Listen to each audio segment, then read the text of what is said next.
During the Cold War, US citizens couldn't go to a vast majority of the Soviet Union. Similarly, Soviet citizens couldn't travel around the United States with complete freedom. Marked in red, we can see some of the regions where the Soviets were not allowed to go. Now, at this time period, the Soviets weren't exactly allowing their citizens to freely travel outside the Soviet Union. That was a big part of it. So a lot of these would have been delegates or spies, and so a lot of these things are going to be military sites, nuclear testing sites, industrial infrastructure that was vastly important to the United States, and so they wouldn't have wanted that to be able to get as easily espionaged against. And if you zoom in on some of the parts of the map, you can see that a lot of the cities they were allowed to go to, but once you got outside the city, they weren't. Now, this was because of a tit-for-tat kind of situation going on in the Cold War. At different points during the Cold War, relations between the US and the Soviet Union were more or less cold, especially true in the 50s during the time period at which this map was made. Now, to be a Soviet citizen coming into the United States, you had to then demonstrate where you were going to be. You were going to give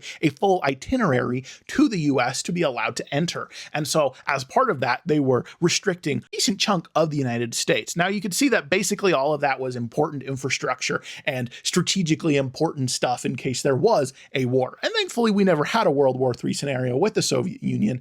And eventually, relationships would thaw a little bit more, and the Soviets had a little bit more freedom to go around the United States. However, it was still somewhat restricted because, once again, it would have been quite a bit of espionage since the Soviet Union didn't allow the Soviet citizenry to just leave the country willy-nilly. Otherwise, they wouldn't have come back.